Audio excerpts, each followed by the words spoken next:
What's up, y'all? We just got the latest episode of Bleach 1000-Year Blood War, episode 37. Another great episode. We got to see Shunsui, do his thing, as well as Nana actually picking up a blade. Like, that was amazing, man. But if you want to see reference for these, for this episode, it takes place in the manga between chapter 649 to halfway of 654. The rest of the chapters goes to Aizen, so you might want to read the whole chapter in general just because Aizen's that guy. But you have it in this episode where we get a flashback and we learn a little bit more about Shinsui's life. And after seeing this flashback, just the stuff that happened with his brother, his sister-in-law, which is Nana's mother, you actually understand a little bit more why he actually stepped in to save Rukia when she was supposed to be executed. When Nana's mother was executed, he didn't find out till the day after the execution. So even if he wanted to help, he couldn't because he didn't find out until after it had took place. And so when it comes to Rukia, when she was about to be executed, all part of Aizen's plan, I feel like that's a big part of why he stepped in, because he didn't want the actions that happened in his past to repeat itself. And I really like that. It makes me look at his character a lot deeper. Like I like him even more. Always thought he was a dope character, but it makes me like him even more. And you find out that he didn't really get along with his brother until his brother met Nana's mother, and for whatever reason, she made the brother more likable, just changed both of their lives to the point where he would go over there to visit. He would just relax there and just chill out there. But then you have it where, jumps back to present day. You see him facing off against this Quincy right here. Even though his head was taken off, he grew a new head and it looks like an owl head, probably because the vision of an owl is really good. And that's probably, he's all about, I see everything. I can attack you from no matter where you try to hide. We see that he's that type of Quincy, that type of character.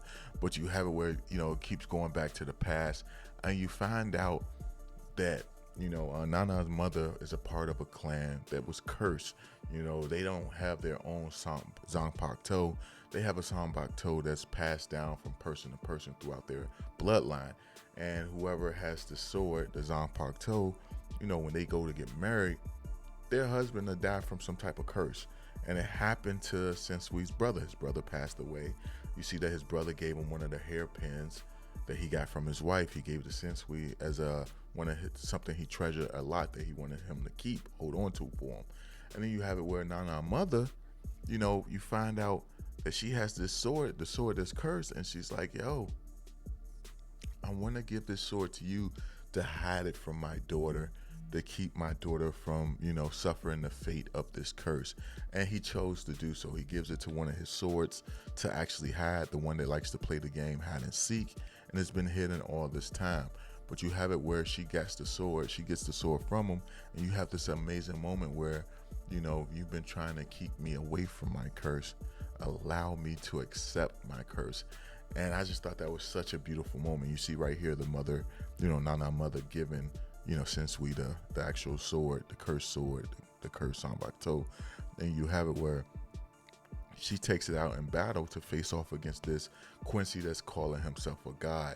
And you find out this sword doesn't have the ability to cut, but it does have the ability to reflect the power of a god. So when she says that to this Quincy, of course, his arrogance goes straight to his head. He's like, oh, I don't know what you said about your Zanpakuto, but I do love the idea of being called a god. And that was his ultimate downfall. Had he took the time out to listen to what she said, he would have been a little more wary of what he did to actually, try to take her out. At least that's what I thought. I think at the same time, like the fact that she even told him the ability of the sword, it's just insane. I would never do that. But I know most anime series go by that line where a sword is attack is several more stronger when you know its name. We've seen it happen with Ichigo when he was learning how to use Getsuko Tenshu for the very first time. So it might be the same thing might go for her sword as well. Her telling this god its ability might allow it to be even more potent and more powerful to take down this god. But you see, she tells him that, and he's just more happy about it. He's like, yo, I'm going to destroy you. I'm going to take you out. And we find out in this episode, like, she's never held a sword before. she's struggling in this episode because she's like, yo, holding the sword is hard, it's difficult. I never knew this is how it was. She was like, yo, I've got cut, I'm bleeding. I've never felt this type of pain before. And she's about to crumble. She's about to fall to her knees because this is all new experiences.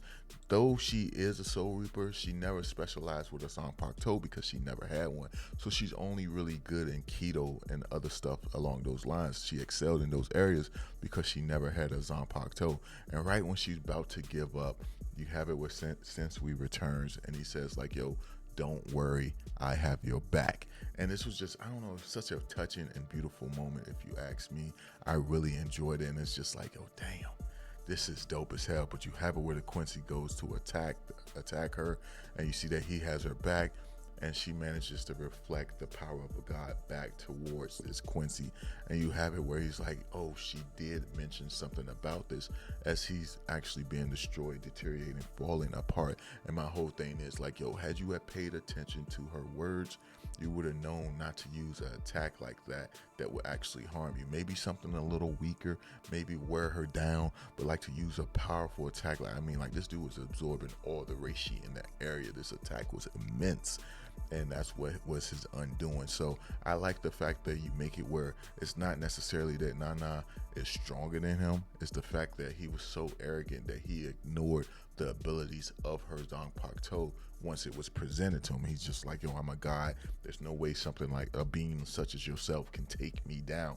And that led to his downfall. And I just think that was a great way to have him be defeated, where it's not necessarily because Nana is stronger than him, it's just his arrogance. And I love the fact that Sensui was there to help her out as well. So it was more so like a team effort, because you have her say like, yo, I came to help him, but in the end, he's the one helping me.